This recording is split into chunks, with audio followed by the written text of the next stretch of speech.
Hello student, welcome back to geography class. तो अपने Hindi medium की भूगोल की क्लास कर रहे हैं, जिसके अंदर चैप्टर 13 है वो स्टार्ट कर लिया। उसके 3 पार्ट अपने हो चुके हैं। आज जो है इसका चौथा पार्ट कर रहे हैं, जिसमें अपने भारत जनसंख्या वितरण घनत्व एवं वृद्धि इससे संबंधित अपने पढ़ रहे हैं।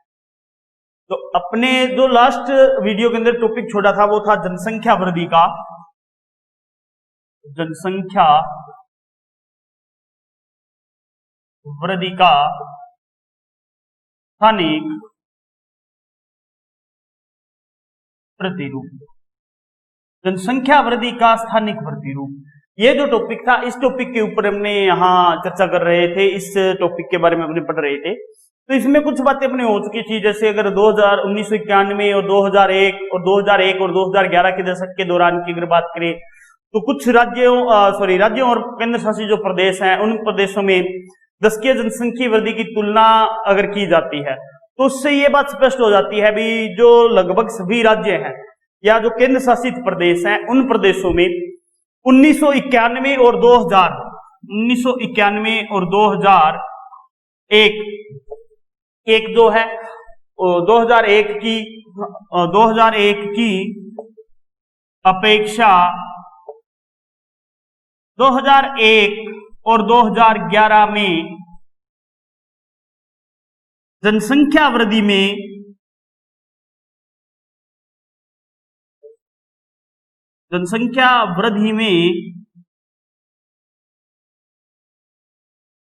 ह्रास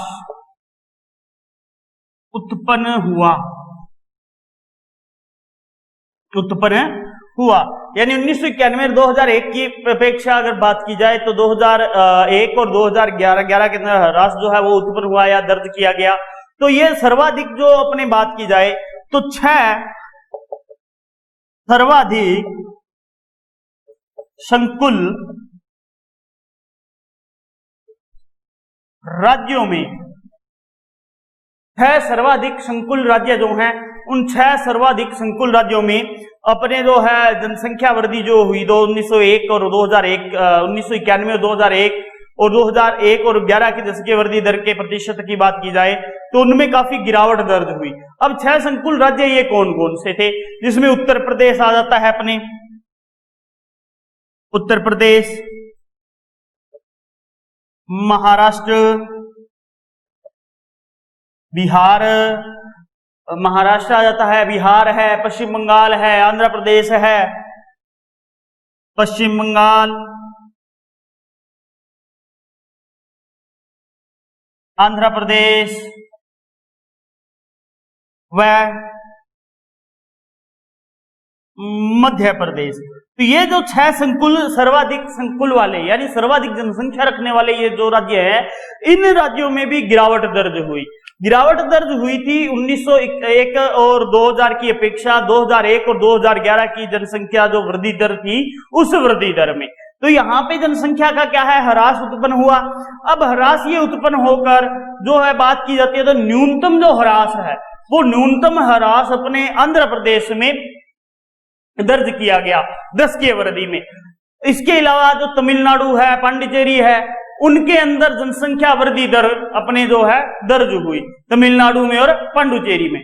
तो 2001 और 11 के दशक की बात करें तो 2001 और 11 के अंदर छत्तीसगढ़, तमिलनाडु, पांडिचेरी ये कुछ अपवाद वाले राज्य हैं, तथा इनके साथ कुछ केंद्र शासित प्रदेश है जिनकी जो दशकीय वृद्धि दर है, उस दशकीय वृद्धि दर में गिरावट जो है वो दर्ज की गई या गिरावट जो है वो दर्ज हुई।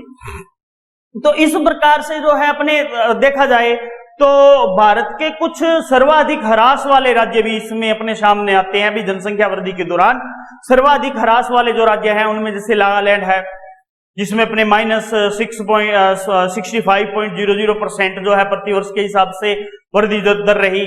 जैसे सिक्किम है, सिक्किम के अंदर -26.70% जो है वह प्रतिवर्ष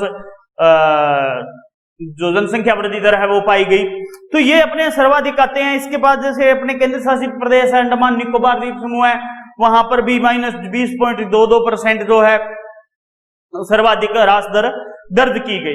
तो इस प्रकार से अगर देखा जाए, इनका विश्लेषण किया जाए सन दो देश के या भारत में जो जनसंख्या वृद्धि है उस जनसंख्या वृद्धि के 2001 और 2011 के आंकड़ों के विश्लेषण किया जाए तो उस विश्लेषण के आधार पर भारत में 3 प्रकार के क्षेत्र स्पष्ट होते हैं या स्पष्ट रूप से दिखाई देते हैं। तो 3 प्रकार के क्षेत्र यहां स्पष्ट रूप से दिखाई देते हैं जिनके अंदर जनसंख्या वृद्धि का स्थानिक प्रतिरूप अपने सामने आता है। तो 3 प्रकार के क्षेत्र स्पष्ट रूप से दिखाई देते हैं जिनमें अपने पहले अगर क्षेत्र की बात करें तो पहले क्षेत्र में अपने आता है तीव्र जन वृद्धि के क्षेत्र, तीव्र जन वृद्धि के क्षेत्र। अब तीव्र जन वृद्धि के क्षेत्रों की बात हो रही है तो तीव्र जन वृद्धि के जो क्षेत्र हैं इन 3 तीव्र जन वृद्धि के क्षेत्रों में अगर अपने बात करें तो सर्वाधिक ये मिलता है देखने को भी यहां जो जनसंख्या है वो काफी तेज गति से बढ़ी होगी, काफी तीव्र यहाँ पे स्पीड रही होगी जनसंख्या वृद्धि की। तो यहाँ ये माना जाता है भी देश में इस अवधि में ये जो अवधि थी भारत में या ये देश में तो इस अवधि के अंतर्गत अपने 30% से अधिक जनसंख्या वृद्धि वाले राज्य आते हैं, यानी 30% से अधिक जनसंख्या वृद्धि वाले राज्य, जनसंख्या वृद्धि वाले राज्य एवं केंद्र शासित प्रदेश जो है शामिल किए जाते हैं। केंद्र शासित प्रदेश जो है इनको शामिल किया जाता है राज्यों को या केंद्र शासित प्रदेशों को जिनमें 30% से ज्यादा अपनी क्या हुई है जनसंख्या वृद्धि हुई है। इसके अंतर्गत मुख्य रूप से जिन प्रदेशों को शामिल किया जाता है उन प्रदेशों में दादर नगर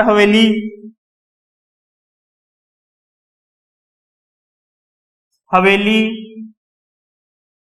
दमन दीव आदि जो है इनको शामिल किया जाता है जहां 30% से अधिक जनसंख्या वृद्धि हुई। सेकंड बात आती है मध्यम जनसंख्या वृद्धि या जन वृद्धि वाले क्षेत्र,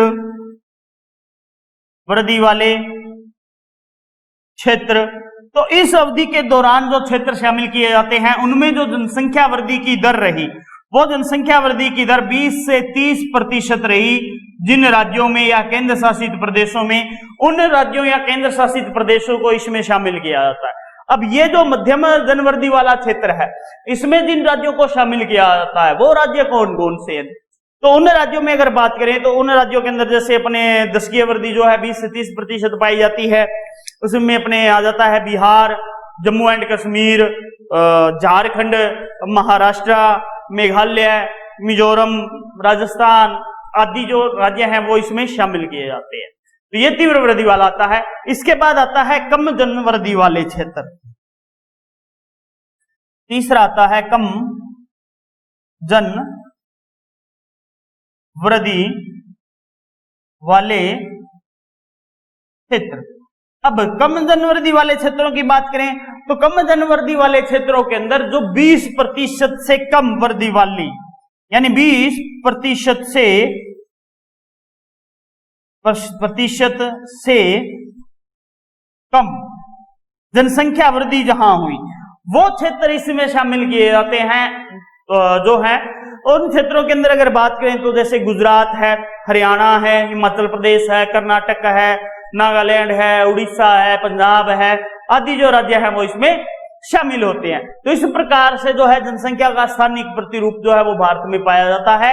इसके बाद में अगला अपना पॉइंट जो आता है वो आता है जनसंख्या वृद्धि के प्रभाव जो है वो क्या क्या हैं या क्या प्रभाव पड़ते हैं। जनसंख्या वृद्धि के प्रभाव,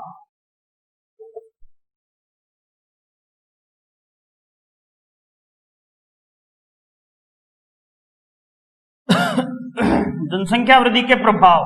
तो जनसंख्या वृद्धि के प्रभावों की बात करेंगे अपने यहां। तो जनसंख्या वृद्धि के देखिए प्रभाव की बात करें तो जनसंख्या वृद्धि जो है वो भारत में तीव्र गति से हो रही है। यानी भारत की बात करें तो भारत में जनसंख्या वृद्धि तीव्र गति से हो रही है। तीव्र गति से जनसंख्या जो है वो बढ़ती जा रही है। 1901 में अगर बात की जाए तो 1901 में भारत की जनसंख्या जो थी वो 23.8 करोड़ के लगभग थी, यानी 23.8 करोड़ जो थी वो 1901 में थी, जो 1991 में बढ़कर अपने हो गई थी 84.64 करोड़।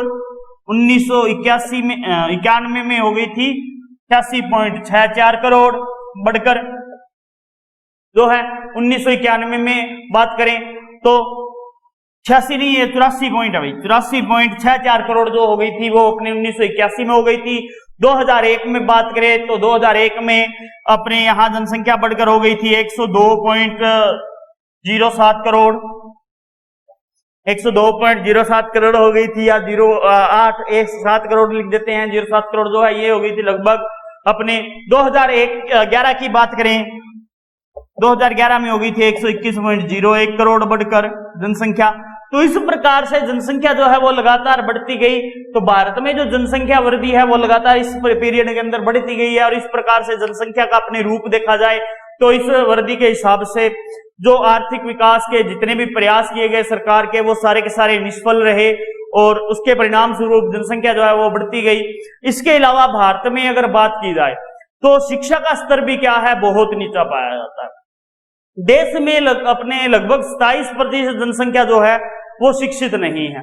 अगर 2011 के अनुसार बात की जाए तो भारत में जो साक्षरता है वो 74.04% मिलती है।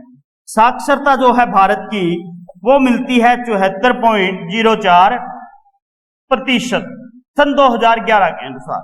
तो इस प्रकार से अपने देख सकते हैं भी जो साक्षरता का अनुपात है वो भी काफी कम पाया जाता है। इसके अलावा स्त्रियां जो हैं उनको भी जो शिक्षा है उस जो साक्षरता है उसका अनुपात काफी कम मिलता है, और जिससे अपने जो है लोगों के अंदर साक्षरता के प्रति इतनी रुचि नहीं है, वो लेना नहीं जो है शिक्षा प्राप्त करने के अंदर रुचि नहीं दिखाते हैं। इसके अलावा भारतीय जो समाज है वो एक ग्रामीण समाज है। ग्रामीण समाज होने के कारण वहां पर लोग जो हैं वो रूढ़ियों और परंपराओं से ज्यादा घिरे हुए हैं। अब इन रूढ़ियों और परंपराओं के कारण जो नए विचार आते हैं उन नए विचारों को अपनाने में भी ये लोग जो हैं वो थोड़ा सा संकोच करते हैं, नए विचारों को आसानी से नहीं अपनाते हैं। तो उसके कारण भी अपने जो है रूढ़ियां और परंपराएं हैं, जैसे रूढ़ियों के अंदर परंपराओं में मानना भी जो लड़का है वही घर का मुखिया होता है, लड़के से ही घर चलता है, आगे परिवार का नाम चलता है। तो इस प्रकार की ये रूढ़ियां जो है वो अभी भी विद्यमान है, और इन रूढ़ियों की वजह से जो है जन्म के ऊपर कोई निरोध या रोक नहीं लगाई जा सकती, या रोक जो है वो नहीं लगा सकते हैं, या उसका निरोध नहीं कर सकते हैं। तो इस प्रकार से भी अपने बढ़ रही है। इसके अलावा भारत में अपने संयुक्त परिवार प्रथा भी पाई जाती है।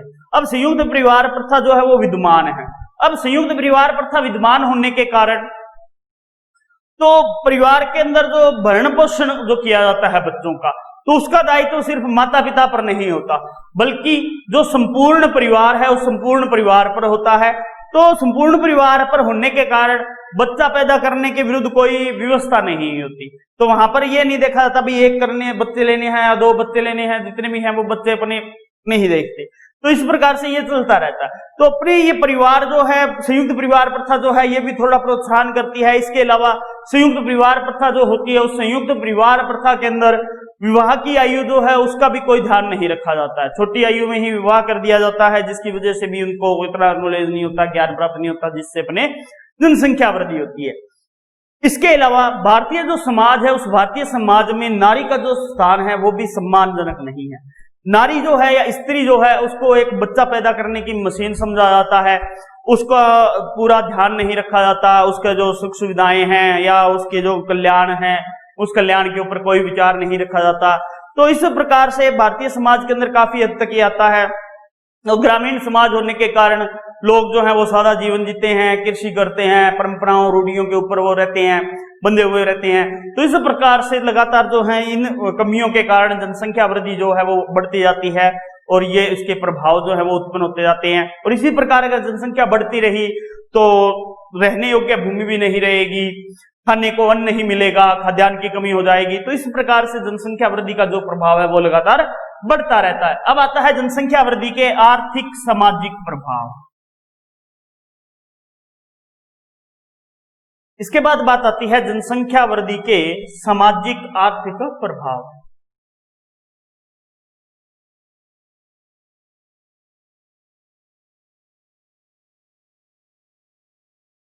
सामाजिक आर्थिक प्रभाव। अब जनसंख्या वृद्धि होती है तो इसका प्रभाव क्या पड़ता है? अब देखिए, जनसंख्या वृद्धि होगी तो सबसे पहले एक तो पर्यावरण समस्या उत्पन्न होगी, यानी क्या हो जाएगी? पर्यावरण समस्या उत्पन्न होगी, पर्यावरण समस्या उत्पन्न हो जाएगी। पर्यावरण जो है ये दूषित होगा। दूसरा, अगर व्यक्ति की जो प्रवृत्ति है वो देखिए भौतिकवादी होती जा रही है, अब भौतिकवादी होती जा रही है तो उससे प्राकृतिक जो संतुलन है वो अपने खत्म होता जा रहा है। तीसरा, इसमें देखिए क्या हो सकता है, आजकल आधुनिक खेती के नाम पर लोग जो है वो कीटनाशक रसायन वगैरह जो है इनका उपयोग करते हैं, तो इनके उपयोग किए जाने की वजह से जो फसलें हैं उन फसलों में इनका असर चला जाता है, जिससे लोग जब वो फसलें वगैरह खाते हैं, उनका सेवन करते हैं तो उनके स्वास्थ्य पर प्रतिकूल प्रभाव पड़ता है। इसके अलावा जो आवास समस्या है, उस आवास समस्या को हल करने के लिए जो कृषि भाग है, उन कृषि भागों पर आवास बनाए जा रहे हैं, जिससे कृषि भाग जो है वो घटता जा रहा है। अब कृषि भाग अगर घटता जा रहा है तो उसके उपरांत अब आगे जनसंख्या अगर इसी गति से बढ़ती रही तो कृषि भाग कम होने की वजह से खाद्यान्न की समस्या उत्पन्न हो सकती है। इसके अलावा देश में जो अपने उपलब्ध जल है उसका लगभग 70% भाग जो है वो दूषित हो चुका है, यानी वो अपने पीने के कारण नहीं रहा। 30% जल ऐसा है जो विषाक्तता का स्तर या ये कह सकते हैं विषाक्तता का जो स्तर है, उस विषाक्तता का स्तर जो है उसको अपने ग्रहण कर चुका है। और जनसंख्या वृद्धि अगर इसी प्रकार होती रही तो जो प्रकृति जो है, उस प्रकृति के अनेक जो संसाधन हैं, उन संसाधनों का अति दोहन होगा, भविष्य में वो संसाधन नहीं बच पाएंगे। सरकार द्वारा बनाई गई जो नीतियां हैं, प्रोग्राम हैं, वो नहीं चल पाएंगे। आर्थिक विकास जो लोगों का है वो नहीं हो पाएगा। तो इस प्रकार से इसका कुछ हो सकता है, समाज में झगड़े वगैरह जो है वो हो जाएंगे, जातिवाद की समस्या उत्पन्न हो जाएगी, बेरोजगारी की जो स्थिति है वो उत्पन्न हो जाएगी, क्योंकि जितनी ज्यादा जनसंख्या बढ़ती जाएगी उतने ही रोजगार की जरूरत होगी, लेकिन सरकार उनको रोजगार उपलब्ध नहीं करा पाएगी। तो इस प्रकार से इसके जो है जनसंख्या वृद्धि के सामाजिक और आर्थिक प्रभाव जो है वो लगातार बढ़ते जा रहे हैं। बेरोजगारी की समस्या अपने उत्पन्न हो सकती है, इसमें जानलेवा बीमारियां जो हैं उनका प्रभाव बढ़ सकता है। तो इस प्रकार से ये जो जनसंख्या वृद्धि है इसके काफी प्रभाव जो है वो देखने को मिल सकते हैं अपने को। अब जनसंख्या वृद्धि के प्रभाव तो हो गए, समस्या की सामाजिक और आर्थिक प्रभाव की बात हो गई। अब इसके बाद में जनसंख्या वृद्धि को नियंत्रित करने वाले उपाय आते हैं। जनसंख्या वृद्धि को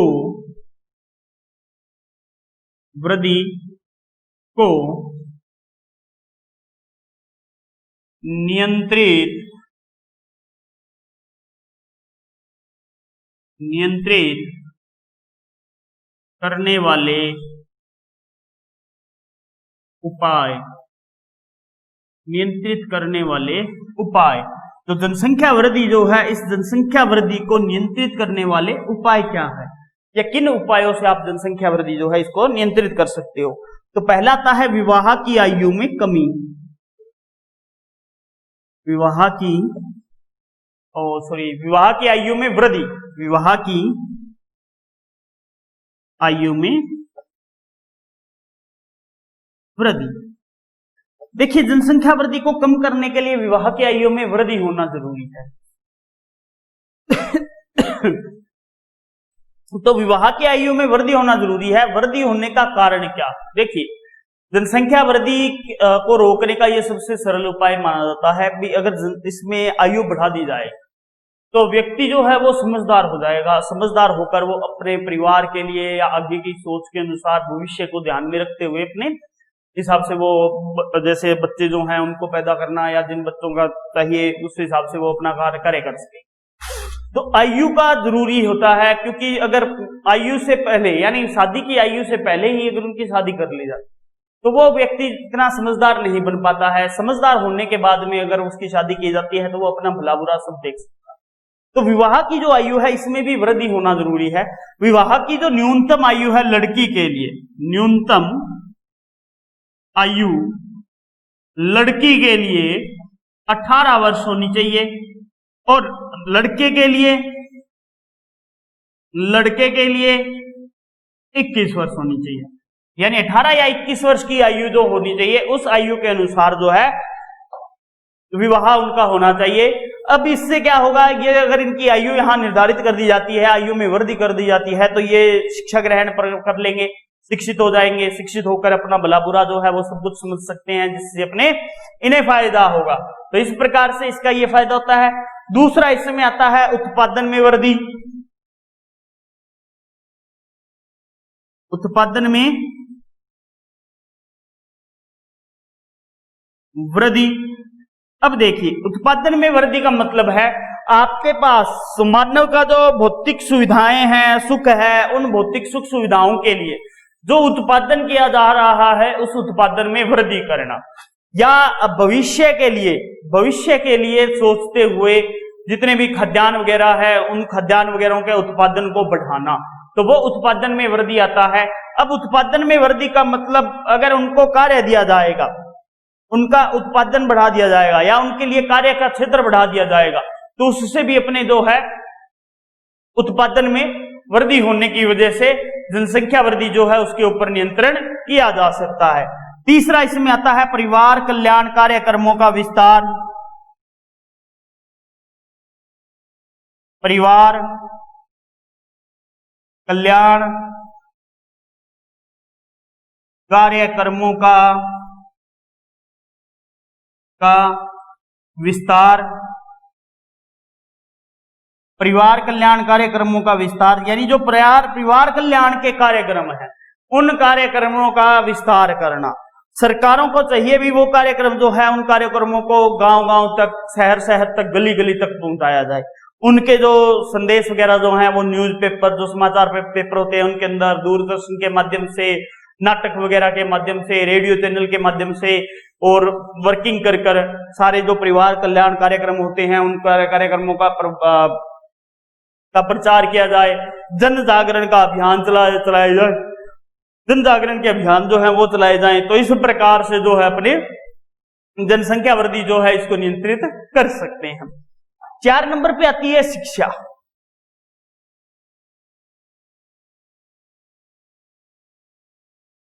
शिक्षा, देखिए शिक्षा का भी विकास किया जाना चाहिए। तो शिक्षा द्वारा क्या होता है, जो सामाजिक और सांस्कृतिक जो अपने संरचना होती है वो संरचना प्रभावित होती है।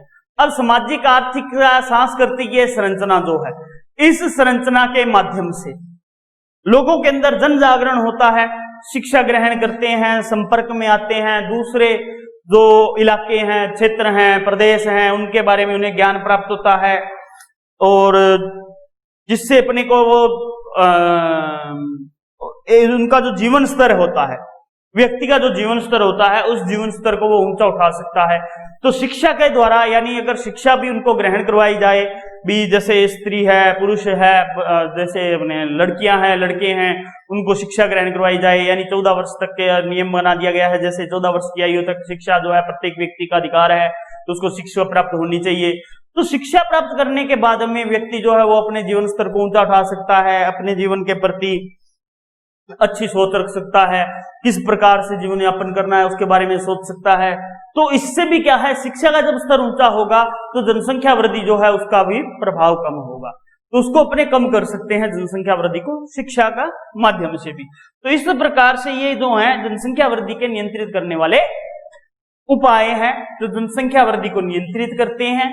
उनके लिए नियंत्रित करने के लिए विवाह की आयु में वृद्धि करना, उत्पादन में वृद्धि, परिवार कल्याण कार्यक्रमों का विस्तार और शिक्षा जो है।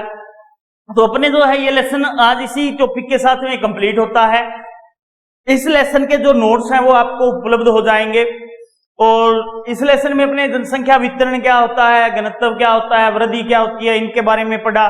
तो देखिए इस लेसन को थोड़ा सा ना, जो अपने खंड ए के अंदर जो लेसन है जनसंख्या वितरण, विश्व जनसंख्या वितरण, घनत्व एवं वृद्धि, उसके साथ थोड़ा सा कंपेयर करके देखना। तो उसमें कंपेयर करके देखोगे तो वहां पे आपको जो चीजें मिलेंगी वो अपने जो वर्ड है वो उससे रिलेटेड, विश्व से संबंधित मिलेगी, यहाँ पे भारत से संबंधित है।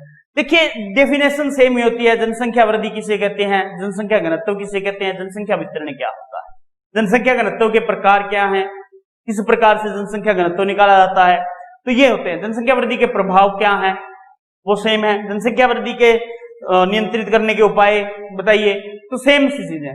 तो ये आपका जो लेसन है वो कंप्लीट होता है आज। इसके पीडीएफ आपको उपलब्ध हो जाएगी। अगला जो लेसन है वो स्टार्ट करेंगे अपने, अगला जो लेसन है वो अपना 14 नंबर लेसन आएगा। तो 14 लेसन जो है वो अपने भारत में जनसंख्या संरचना, यानी भारत की जो जनसंख्या संरचना है उससे संबंधित है। अध्याय 14, अध्याय 14 जो है वो जनसंख्या संरचना से संबंधित है। 14 भारत जनसंख्या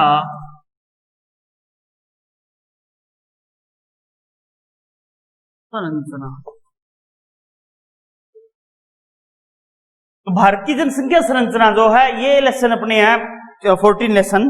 देखिए भारत की जनसंख्या संरचना, इससे वो पढ़ने से पहले थोड़ा सा मैं आपको याद दिला दूं, आपने खंड ए में पढ़ा होगा विश्व जनसंख्या संरचना। तो उस विश्व जनसंख्या संरचना के अंदर भी आपने अध्ययन किया होगा भी जनसंख्या जो है उसको किस प्रकार से बांटा जाता है जनसंख्या संरचना में। यानी जनसंख्या संरचना का जब अध्ययन किया जाता है तो उसमें उसकी आयु संरचना देखी जाती है, उसका लिंगानुपात देखा जाता है, साक्षरता देखी जाती है, ठीक है। तो उसका जो व्यवसाय है उस व्यवसाय के आधार पर भी वर्ग किया जाता है। तो इस प्रकार से जो जनसंख्या संरचना है उसके बारे में अध्ययन किया जाता है। अब यहाँ पे अगर बात करें तो किसी भी प्रदेश के अंदर या किसी भी देश में जो जनसंख्या की संरचना होती है उस जनसंख्या की संरचना को उसके जो विशेषताएं हैं जनसंख्या की, उस जनसंख्या की विशेषताओं के आधार पर उसका अध्ययन किया जाता है। अब जनसंख्या की विशेषताएं क्या हो सकती हैं, उसका निवास स्थान, उसके कार्यकलाप जो क्रियाकलाप है वो, भाषा, धर्म जो है, प्रजाति जो है, साक्षरता है, अपने लिंगानुपात है उसका। तो उसके अनुसार जो है आदि ये जो कुछ तत्व होते हैं या कारक होते हैं जिनके आधार पर अपने जनसंख्या संरचना जो है इसका अध्ययन किया जाता है। अब जनसंख्या संरचना में देखिए लोगों की वैवाहिक स्थिति देखी जाती है, उनका स्तर देखा जाता है, उनके व्यवसाय में किस प्रकार का कार्य है वो देखा जाता है, उनकी साक्षरता कितनी है, उनका लिंगानुपात क्या है, ये सारी चीजें उसमें ऐड होती हैं। तो संरचना का मतलब ये होता है भी उस जनसंख्या में मिलने वाली विशेषताएं। अब उस जनसंख्या जो है जिसमें विशेषताएं मिलती हैं उन विशेषताओं का अध्ययन किया जाता है। अगर अपने यहाँ भारत के संदर्भ में देखेंगे तो भारत के संदर्भ में एक तो विशेषता मिलती है ग्रामीण और नगरीय संगठन। ग्रामीण और नगरीय संगठन में क्यों, देखिए अपने भारत के लोग जो है वो ग्रामीण इलाकों में भी रहते हैं और नगरीय इलाकों में भी रहते हैं। तो भारत में अगर ग्रामीण और नगरीय इलाकों के आधार पे करेंगे तो ग्रामीण संरचना देखेंगे, ग्रामीण जो है वो किस प्रकार की संरचना में रहते हैं, लोग कैसे रहते हैं, किस राज्य में किस हिसाब से गांव है, किस राज्य में कितने प्रतिशत जनसंख्या गांव में जो संकुलित मिलती है। ग्रामीण क्षेत्र आ जाएंगे गांव के, तो उसके अंदर ये आएगा। नगरीय क्षेत्रों में अगर बात की जाए तो नगरीय क्षेत्रों की अगर बात करेंगे तो नगरीय क्षेत्रों में अपने जो है नगरों की स्थिति आ जाएगी। नगरों में कितने प्रतिशत लोग रह रहे हैं, किस हिसाब से वो निवास कर रहे हैं, किस राज्य में कितने नगर हैं, किस राज्य की जनसंख्या सबसे ज्यादा नगरों में निवास कर रही है, तो वो नगरों की स्थिति आ जाएगी। लिंगानुपात की बात करेंगे तो लिंगानुपात में भी यही आएगा भी किस राज्य में कितना लिंगानुपात मिल रहा है, किस राज्य में कितना लिंगानुपात नहीं मिल रहा है, उसके बारे में अपनी स्टडी होगी। साक्षरता की बात आएगी तो भारत की सारी साक्षरता देखी जाएगी, टोटल कुल साक्षरता भारत में कितनी है।